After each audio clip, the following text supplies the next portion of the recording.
किस देन है तो ये बाबा साहब भीमराव अंबेडकर का देन है। सब डिविजनल कोर्ट से लेकर सुप्रीम कोर्ट तक की स्थापना अगर किन्हीं ने किया तो बाबा साहब भीमराव अंबेडकर का देन है। पंचायती राज व्यवस्था अगर बनाई तो बाबा साहब भीमराव अंबेडकर का देन है। अगर विधानसभा पूरे देश के अंदर जो विधानसभा बनी वो विधानसभा बाबा साहब भीमराव अंबेडकर का देन है। आज देश का पार्लियामेंट और पार्लियामेंट के अंदर जो दो सदन है, लोकसभा और राज्यसभा, अगर ये किसी का देन है तो बाबा साहब भीमराव अंबेडकर का देन है। हम लोग यहाँ पर माइक पर भाषण दे रहे हैं, ये अगर देन है तो बाबा साहब भीमराव अंबेडकर का देन है। हम अगर सड़क पर चलते हैं तो ये बाबा साहब भीमराव अंबेडकर का देन है। हम पर हमले होते हैं, हम मुकदमा दर्ज करते हैं तो ये देन है, तो बाबा साहब भीमराव अंबेडकर का देन है।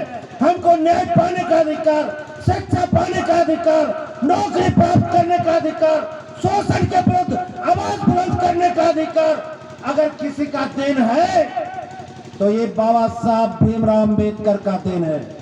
और ये तमाम अधिकार बाबा साहब भीमराव अंबेडकर ने भारत के संविधान में निहित किया।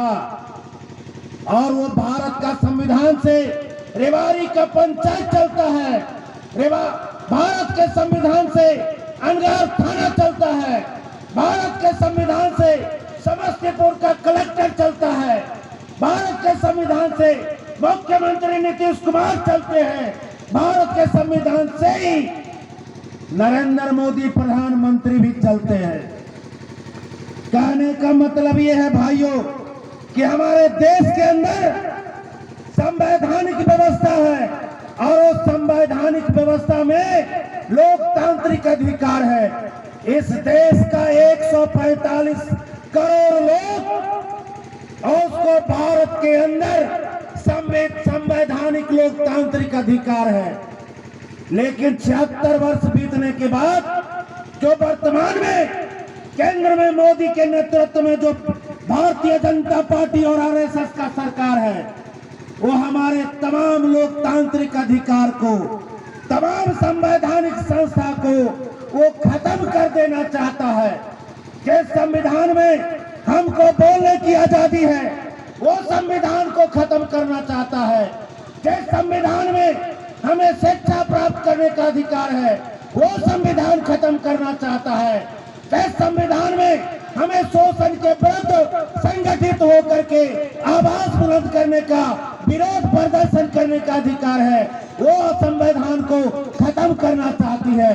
और खत्म करके क्या करना चाहती है? खत्म करके इस देश में ब्राह्मणों द्वारा लिखा हुआ, उसके द्वारा स्थापित मनुस्मृति लागू करना चाहती है। मनुस्मृति क्या है? हमारे माथे पर शूद्रों का लेवल किसने लगाया? अछूत का लेवल किसने लगाया? शोषण का लेवल किसने लगाया? ब्राह्मणों ने लगाया। आपको त्रावणकोर की घटना, जो पढ़े लिखे शिक्षित लोग हैं उनको मालूम होना चाहिए, त्रावणकोर में महिलाओं को स्तन ढकने का अधिकार नहीं था। जिस महिला का स्तन जितना बड़ा होगा उसको उतना बड़ा टैक्स अंग्रेजों को देना पड़ता था, ब्राह्मणों को देना पड़ता था। और उसको खत्म करने का काम टीपू सुल्तान ने किया। भारी कुर्बानी और भारी संघर्ष के बाद आज वही व्यवस्था